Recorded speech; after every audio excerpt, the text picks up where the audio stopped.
Magpapalagay ka ba ng kisame sa labas ng iyong bahay?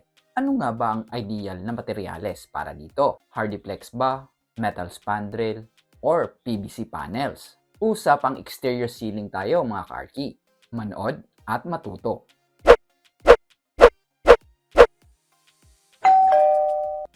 Hi! Welcome na naman sa isang house design tip na video natin.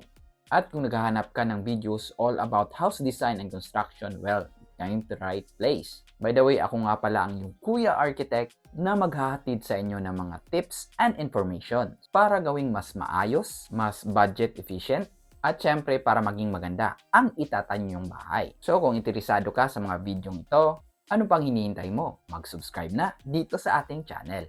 So sa video natin ngayon ay pag-uusapan natin ang tatlo sa pinaka-common na materials na ginagamit sa exterior ceiling. Ngayon, ating i-discuss ang kanilang mga pros and cons, ang kanilang mga design and aesthetic. Pag-uusapan din natin ang mga properties nito in terms sa exposure, sa init ng araw, sa tubig, dala ng ulan, alikabok, at iba pang mga exterior na mga factors. At iba pang mga important details gaya ng prices, dimension, at ang tamang installation nito. So, kung ready ka na, tara!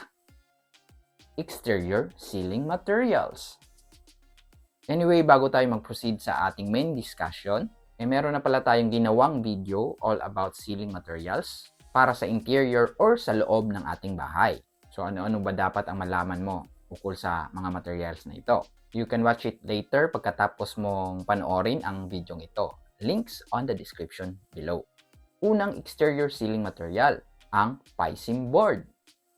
O mas kilala natin sa kanyang dating brand name na Hardiplex. Again, ang Hardiplex ay isang brand name. Ang kanyang right or tamang generic or general name ay fiber cement board or Paisim board in short. Ang mga board na ito ay gawa mostly sa semento at hinaluan ng mga cellulose fibers para mas tumibay. Hence the name, fiber cement board. Ito ang usual na ginagamit sa mga kisame, exterior man or interior, kung gusto mo ng minimal, clean, flat at plain looking.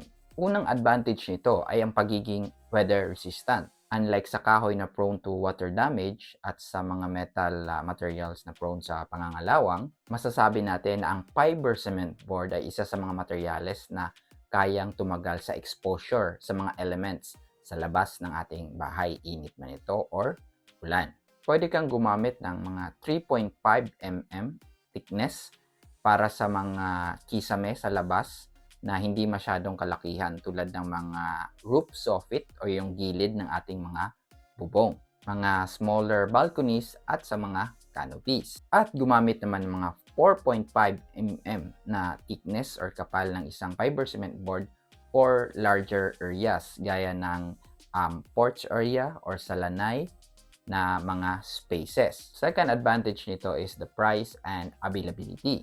Ang isang Paisim board ay sumusukat ng 1.2 by 2.4 meters. Kasing laki lang ito ng ordinary na plywood. Sa ngayon ay nasa 250 to 350 pesos ang presyo ng isang 3.5 mm thick na fiber cement board. Nasa mahigit 350, 450 hanggang sa 500 pesos naman ang price ng isang 4.5 mm thick na fiber cement board. Well, depende na rin yung taas at pagbaba ng presyo sa inyong location at sa mismong supplier or saan nyo binili yung mga boards na ito. But anumang prices or thickness nito, masasabi natin in general ang isang fiber cement board ay mas madaling mabili or mas madaling mahanap kasi nandito lang to sa mga malalapit natin na hardware or sa mga depot. Hindi ka na mahirapan bumili. Isa pa sa advantage nito ay kanyang workability. As a material, madali itong gupitin, i-bend or i-korte sa desired na form. Madali rin itong butasan gamit ang mga boring tools kung saan nilalagay yung mga lighting fixtures natin sa mga ilaw sa labas ng ating bahay. At mga butas para paglagyan ng mga vent shaft for the heat exhaust naman sa ating bubong. Now, pag-usapan naman natin ang mga disadvantages nito. Unang, pagkakaroon ng less impact resistance or madali itong mag-crack kung na-subject sa malakas na impact, gaya ng pagtama ng mga debris pag mayroong malakas na bagyo. Next issue ay yung labor work. Masasabi man natin na mas mura ang mga PICEM board kumpara sa iba pang mga modern na mga material, kailangan mo pa itong applyan ng mga finishing materials like fillers, skim coat, at syempre primers and top coats ng mga pintura. So again, kailangan mong gumastos for finishing materials. And lastly, prone ito sa joint cracks. Ito yung mga visible na cracks sa joints or dugtungan ng mga panels. Especially kung hindi ito tamang nalagyan ng joint tapes or mesh, yung kanyang mga dugtungan at nalagyan ng filler. Dahil dito nagiging visible yung mga joint cracks. So, ayun ang mga pros and cons ng paggamit ng fiber cement board or mas kilala nating Hardiplex as exterior ceiling board. Well, may ginawa na tayo mga video all about paggamit ng PICEM board. Bukod sa ceiling, we also have a discussion all about PICEM board or Hardiplex na paggamit natin like flooring, walls, siding, at iba pa. Check nyo na lang ang videos later. Links on the description below para mas matutunan nyo ang iba pang details all about PICEM boards. Now, let's talk about the second exterior ceiling materials, ang metal spandrels. Ang mga panels na ito, as the name suggests, ay gawa sa metal which are galvanized or coated with anti-rust protection katulad ng mga zinc coating, at usually ito ay mga pre-painted or meron ng kulay. Available in standard sizes or can be customized depende kung saan nyo kukunin na mga supplier, usually sa mga roof ng mga installer.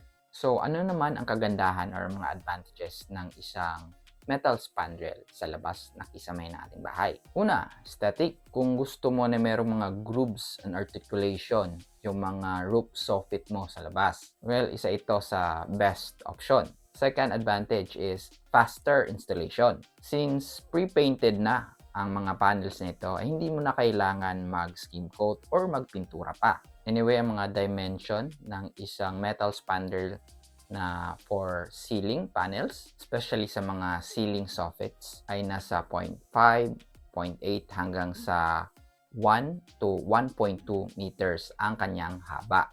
Nasa 0.11 to 0.2 meters naman ang kanyang width. Again, this is for the roof soffit. Usually, ito may mas maiikling haba dahil nga nasa side lang ito ng ating roof sa labas.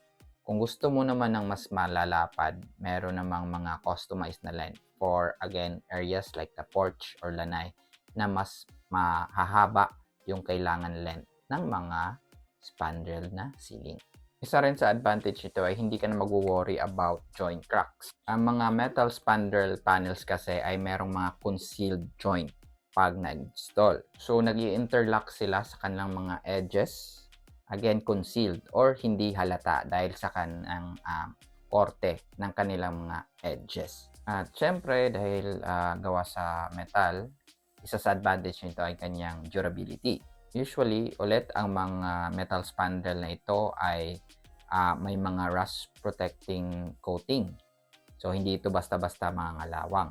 Syempre, dahil gawa sa metal, hindi ito inaanay at fireproof din. Hindi rin ito basta-basta nagka-crack o nabubutas kahit na ma-subject ito sa malakas na impact. So, yun mga advantages nito. Ano naman ang mga issues ng mga metal spandrel na panels for our ceiling? Now, ang isa sa mga issues nito ay ang kanyang material cost and availability. Nasa between 30 to 80 pesos ang halaga ng isang panels nito. Well, kung compare natin sa presyo ng isang PICEM board, mas malaki yun. Masasabi nating ihamak na mas mahal ang paggamit ng mga spandrel metal ceiling panels. At mga panels nito ay hindi basta-basta mabibili sa mga hardware. Usually ito yung pwede nating bilhin sa malalaking depot or sa mga supplier ng mga metal sheets. Well, pwede rin bumili online. Meron doon mga available na mga iba't ibang design. And another issue, para ito yung kinukonsider ng iba, is yung heat absorption ito. Dahil nga metal, good conductor ito ng heat or madaling mag-absorb yung init. Nakaka-increase din ito ng heat absorption, especially yung temperature sa loob ng ating bubong dahil nga gawa rin ito sa bakal. Kaya nga, kung pipili ka ng isang metal spandrel for this exterior ceiling panels, pwede mong piliin yung may mga butas or yung mga perforated na type ng mga panels para makatulong sa pag-exhaust or paglabas ng init para hindi ipon sa loob ng ating bubong papunta sa interior nating bahay. So, ayun ang mga pros and cons ng paggamit ng mga metal spandrel bilang ceiling panel sa labas ng ating bahay. By the way, we will have a separate video on the details on the installation of the metal spandrel para mas detalyado. So, abangan nyo na lang. Now, let's talk about the last material dito sa ating video, ang PVC ceiling panels. Well, as we all know, ang PVC ay considered as plastic. Commonly, meron itong width from 0.15 to 0.25 meters at merong haba or length from 2.5 to 2.9 meters naman. Ano-ano nga ba ang mga advantages ng paggamit ng PVC panels para sa ating exterior ceiling?